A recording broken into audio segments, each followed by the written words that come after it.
प्राचीन काल की बात है। हिमालय पर्वत की तलहटी में एक छोटा सा गांव था जिसका नाम था सुनहरा गांव। इस गांव के चारों ओर हरियाली और सुंदरता का साम्राज्य था।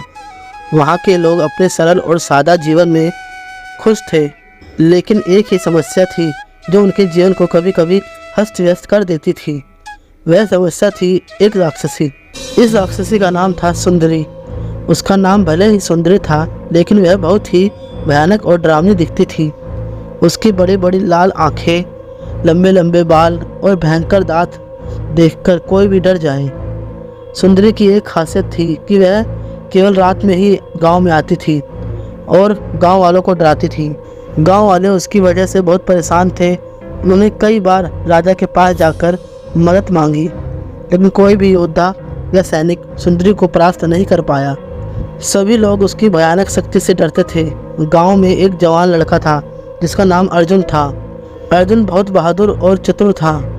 उसने ठान लिया कि वह सुंदरी को परास्त करेगा और गांव वालों को इस डर से मुक्त कराएगा।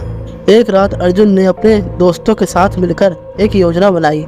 उन्होंने गांव के बीचों बीच एक बड़ा सा पिंजरा रखा और उसमें गोश्त का टुकड़ा रख दिया ताकि सुंदरी उस ओर आकर्षित हो। सभी लोग छिप गए और अर्जुन ने अपनी तलवार तैयार कर ली। आधी रात के समय सुंदरी गांव में आई और गोश्त के खुशबू से पिंजरे की ओर बढ़ी। जैसे ही उसने पिंजरे के अंदर कदम रखा, अर्जुन और उसके दोस्तों ने पिंजरा बंद कर दिया। सुंदरी गुस्से में चिल्लाने लगी और पिंजरे को तोड़ने की कोशिश करने लगी, लेकिन पिंजरा बहुत मजबूत था और वह उसमें फंसी रह गई। अर्जुन ने सुंदरी से पूछा, तुम हमें क्यों सताती हो? हमने तुम्हारा क्या बिगाड़ा है? सुंदरी ने रोते हुए कहा, मुझे माफ़ कर दो, मैं ऐसी नहीं थी। मुझे एक दुष्ट जादूगर ने श्राप दिया है। जब तक कोई सच्चा दिल वाला इंसान मुझे माफ़ नहीं करेगा, तब तक मैं इस श्राप से मुक्त नहीं हो सकती।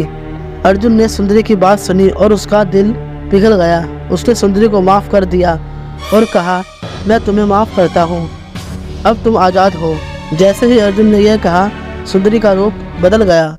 वह एक सुंदर स्त्री में बदल गई। उसने अर्जुन और गांव वालों का धन्यवाद किया और कहा, तुम्हारी दया और माफ़ी ने मुझे इस श्राप से मुक्त कर दिया है।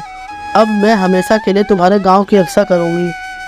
सुंदरी के जाने के बाद गांव वाले खुशी से झूम उठे।